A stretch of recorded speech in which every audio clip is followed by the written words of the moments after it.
The Farmhand. This story takes place back around 2005. My name is Dave, and a little bit of background history on me.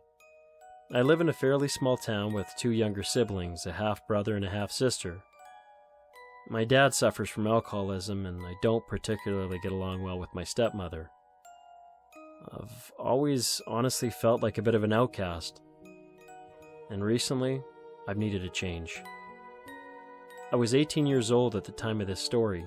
I dropped out of school early and worked in construction, but after another layoff, I was done with that.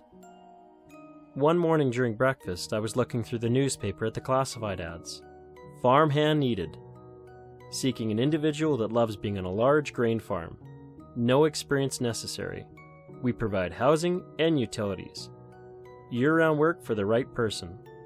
Must be mechanically inclined. Work outdoors if needed. 30 minutes north of Saskatoon. This sparked my interest. Maybe this is the change I've been looking for. Work outdoors, have a place to stay, and a new beginning. I called the number on the ad, and I spoke to a man named Sam. He interviewed me over the phone, and I got the job. Bring what you need tomorrow, and I'll show you where you'll be sleeping, and give you a rundown on what you'll be doing. Start time, 5 a.m. He sternly said. Then he hung up the phone even before I could say goodbye. I packed everything up that night, excited for the new chapter tomorrow. The drive out to the farm was really nice. It was definitely out of town. Very secluded. But despite how isolated it felt, I was happy. Happy to be away from the fighting and the bickering at home. My dad dropped me off and said goodbye. I walked up the house and was greeted by Sam. You're late, Sam said. I looked at my watch and it was 4:46 a.m. I didn't argue that I was early, but I just grabbed my bag and followed Sam. He showed me to a place they called the bunkhouse and motioned to me that this is where I'd be sleeping. Throw your stuff on the top bunk and come with me. Let me show you where you'll be working, Sam said.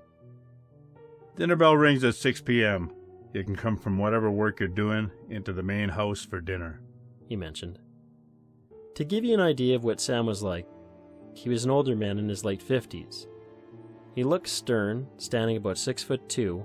He had a heck of a pot belly on him, and he smelled of sweat, while wearing worn-out coveralls, and honestly, he seemed to have a chip on his shoulder right from the beginning. Finally, the dinner bell rang. It was 6 p.m. and I was exhausted. I never had lunch that day, so I was hungry. When I got into the house, I took off my boots, washed up, and sat down at the dinner table.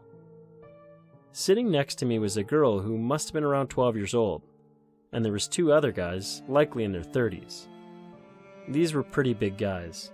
It looked like they hadn't showered in months. One of them seemed a little slower than the other, but who am I to judge? I have to say I was taken back by the girl that was sitting at the table with us. She looked like her hair hadn't been combed in ages, and her clothes were dirty. She looked very unkempt. The other thing is she never looked up. Sam came into the room, and it was like she looked even further down. He kissed her on top of the head and put his hands on her shoulder. It made me feel very uncomfortable watching this girl. She squirmed as he touched her shoulders. She seemed clearly afraid. The food for tonight was a chili that one of the other farmhands had made. His name was Jared, and he, like I mentioned, he seemed a bit slow. I tried to make some conversation. Will your wife be joining us, Sam? Sam replied. She's been gone for years, don't ask again. Not many words were shared at the dinner table, and I must have ate 3 bowls of chili. I was honestly starving. After dinner was done, I went to help with the dishes and was told to head back to the bunkhouse to get some sleep. I headed back with Jared, and the other farmhand, Tom, stayed and helped clean up. How long have you been here, Jared? I asked. Is all he would say. I tried to make small talk with him, but that's the only way he seemed to respond. That night, I crawled into bed and fell asleep. It worked like this for the next couple of months. It was slowly approaching the end of the season. This wasn't really the dream that I had looked forward to. Dinner times made me more and more uncomfortable, as the way Sam touched his daughter made my skin crawl. I hated going there for dinner. I constantly questioned leaving until one day, I was walking past this barn when I heard this squealing of this pig. I crept in. I looked around the corner, and I seen Jared doing unquestionable things to this pig. It was horrific. I slowly snuck out backwards. And what I seen made me sick to my stomach. I knew this was time. I needed to leave. I didn't bother waiting till the end of my shift either, and I went and seen Sam right away. Fortunately enough, he was in the house. I asked him to call my dad. I was done. Besides, the season was almost ending, and I just wanted to get out of there. Just as we were speaking, Jared walked in with the other farmhand, Tom. "So do you mind if I call my dad now?" I asked. You're not going anywhere. Sam said sternly. Jared, take him to the bunkhouse until me and Tom figure out what we're going to do with him. Sam said. Jared quickly grabbed my arm, and I felt powerless to try and stop him as he dragged me to the bunkhouse. We waited there. The bunkhouse can only be described as literally a small little cabin with 6 bunk beds and 2 windows. "What are you going to do with me?" I asked fearfully. "We're going to keep you quiet," he responded. My heart was pounding so hard I felt like it was going to rip out of my chest as I gripped my backpack. I just sat there on one of the beds. I remember praying to God to help me. Just then, Jared got up. "You stay put, or you're going to get hurt.